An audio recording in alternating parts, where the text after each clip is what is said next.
selanjutnya adalah giliran pasangan calon nomor urut 1 yang akan bertanya kepada pasangan calon nomor urut 2. Pasangan calon nomor urut 1 akan mengajukan pertanyaan dengan durasi 1 menit 30 detik. Waktu dimulai saat Anda berbicara.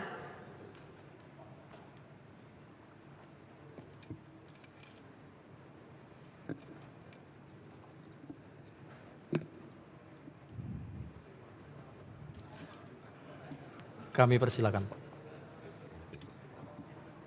Kami persilahkan, Bapak. Menurut paslon 2, ini menyangkut hubungan antara daerah dan pusat. Nah, jika Presiden selaku pemerintah pusat mengambil keputusan sebuah program kebijakan atau keputusan yang meminta saudara untuk melaksanakan, sementara ketua umum partai politik dari paslon 2 justru memintakan untuk menentangnya. Bagaimana sikap saudara? Apakah saudara mengikuti arahan presiden atau mengikuti arahan ketua umum? Dan inovasi apa yang paslon 2 akan lakukan untuk keunggulan mengingat anggaran yang defisit, baik inovasi peningkatan investasi, inovasi peningkatan PAD, maupun inovasi pemenuhan kebutuhan dasar masyarakat. Terima kasih. Masih ada waktu? Ada yang ingin ditambahkan? Saya cukup. Baik, cukup. Terima kasih. Kita akan set dulu waktunya. Waktu untuk pasangan calon nomor urut 2 menjawab. Durasi 3 menit, waktu dimulai saat Anda berbicara. Terima kasih. Kalau sudah ada keputusan yang menjadi kebijakan pemerintah pusat, kami pasangan Koster Giri akan patuh kepada kebijakan pemerintah pusat untuk melaksanakannya di daerah. Tentu saja kami memperhitungkan dengan kajian agar kebijakan itu betul-betul inline dengan kebutuhan daerah, meningkatkan kapasitas daerah, serta tidak merusak lingkungan alam dan merusak budaya Bali. Itu yang akan kami lakukan. Selain itu, berkaitan dengan inovasi untuk pendapatan daerah, karena kita tidak lagi selamanya bergantung dari APBN karena keterbatasan APBN, pengalaman kita selama ini di DPR, maka pemerintah Provinsi Bali harus memiliki inovasi yang tinggi. Selain mengoptimalkan pungutan wisatawan asing, bisa mencapai pendapatan dengan 150.000 per wisatawan sekarang, kalau itu optimal, itu bisa menghasilkan 1 tahun 1 triliun lebih. Kemudian yang kedua adalah memberdayakan Bali Development Fund yang saya bentuk pada saat periode pertama ketika akan mengakhiri masa jabatan pertama. Telah ada kerjasama dengan pemerintah Amerika Serikat, yaitu lembaga Millennium Challenge Corporation yang memberikan hibah untuk transportasi yang hijau. Nilainya adalah 135 juta dolar atau kira-kira 2 triliun. Itu akan kita pakai untuk membangun transportasi yang ramah lingkungan di Provinsi Bali. Baik kendaraannya maupun juga sarana prasarana pendukungnya, termasuk sarana untuk charging kalau kendaraannya membutuhkan tambahan energi.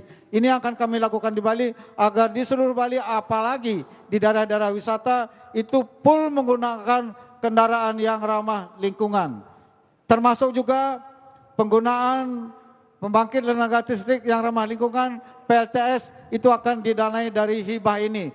Jadi itu kira-kira 2 triliun akan mendapatkan mulai 2025 sampai 2029. Sekarang ini sedang dikaji oleh pihak Millennium Challenge Corporation, studi kelayakannya untuk transportasi yang hijau ini. Kalau ini sudah, kita di Indonesia, Bali termasuk yang pertama mendapat prioritas, yaitu dari 5 provinsi yang ada di Indonesia. Ini saya kira inovasi untuk membangun Bali tidak saja secara konvensional mengandalkan dana dari APBD, tapi ada inovasi lain di luar dari APBD. Ini adalah satu-satunya provinsi yang diberikan oleh Kementerian Bappenas. Terima kasih. Masih ada waktu, Bapak? Masih ada waktu, Pak? Cukup? Cukup. Baik, kita reset timer. Baik, oke. Pasangan calon nomor urut 1 kami persilahkan untuk merespon, durasi 1 menit 30 detik, waktu dimulai saat Anda berbicara. Terima kasih. Saya yakin itu hanya pernyataan yang faktanya saja dari paslon 2. Yang sebabnya di mana rekam jejak Paslon 2 menolak Piala Dunia U20 pada saat menjelang drawing Piala Dunia. Harap tenang. Harap tenang. Dan itu sebuah pembangkangan dan sebuah subordinasi. Dan di mana pada sebelumnya ada event internasional yang melibatkan Israel, yaitu IPU, itu tidak ada penolakan. Jadi kami olahraga dibawa ke politik, sebaiknya tidak elok ya. Sebagai pemerintah gubernur, sebagai pemerintah daerah, sebagai perwakilan pemerintah pusat, itu merupakan hal yang tidak baik untuk dicontoh. Karena itu bukan kewenangan kita. Kewenangan pemerintah pusat seperti keamanan, politik luar negeri,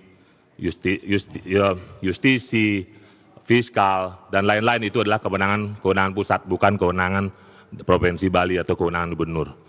Dan itu hal yang perlu kita perbaiki ke depannya agar di mana Presiden, Gubernur, dan Kabupaten berkoordinasi dengan baik. Dan tentunya kelak kami diberi mandat oleh masyarakat, rakyat, kita akan libatkan semua masyarakat untuk membangun Bali ini bersama.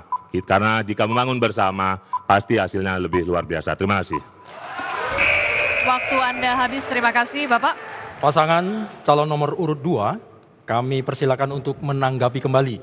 Durasi 1 menit 30 detik, waktu dimulai saat Anda berbicara. Terima kasih. Saya clearkan dulu yang pertama soal pengelolaan aset. Pemerintah provinsi memiliki lahan 39,8 hektar di ITDC Nusa Dua. Sebelum saya gubernur, itu disewa dalam 1 tahun hanya 7 miliar. Maka saya revisi perjanjiannya sehingga menjadi 40 miliar per tahun, meningkat lebih dari 7 kalinya. Itu satu. Begitu juga aset yang lainnya, itu semua dihitung dengan peraturan gubernur dan di appraisal. Tidak ada pengelolaan aset daerah yang merugikan pemerintah Provinsi Bali, bahkan sudah meningkat sejak saya menjadi gubernur di periode pertama. Kemudian yang kedua terkait dengan bola Israel, saya tidak menolak tim Israel ke Bali, tapi menolak kehadiran tim Israel bermain di Bali. Kejuaraan dunia U20 tetap berlangsung. Mengapa saya menolak? Karena ada dasar Sila Bandung Konferensi Asia Afrika dan ada peraturan Menteri Luar Negeri nomor 3 tahun 2019 tidak boleh mengibarkan bendera, menyanyikan lagu kebangsaan Israel di dalam forum-forum resmi. Sehingga kalau ini dilaksanakan, maka mau tidak mau harus mengibarkan bendera dan menyanyikan lagu kebangsaan Israel. Itu dilarang oleh aturan. Kita di daerah justru ikut aturan yang dibentuk oleh pemerintah pusat. Terima kasih. Cukup. Cukup Bapak. Baik, waktu habis. Berikan apresiasi kepada semua pasangan calon gubernur dan wakil gubernur Bali tahun 2024. Di segmen selanjutnya kita masih akan menyaksikan semua pasangan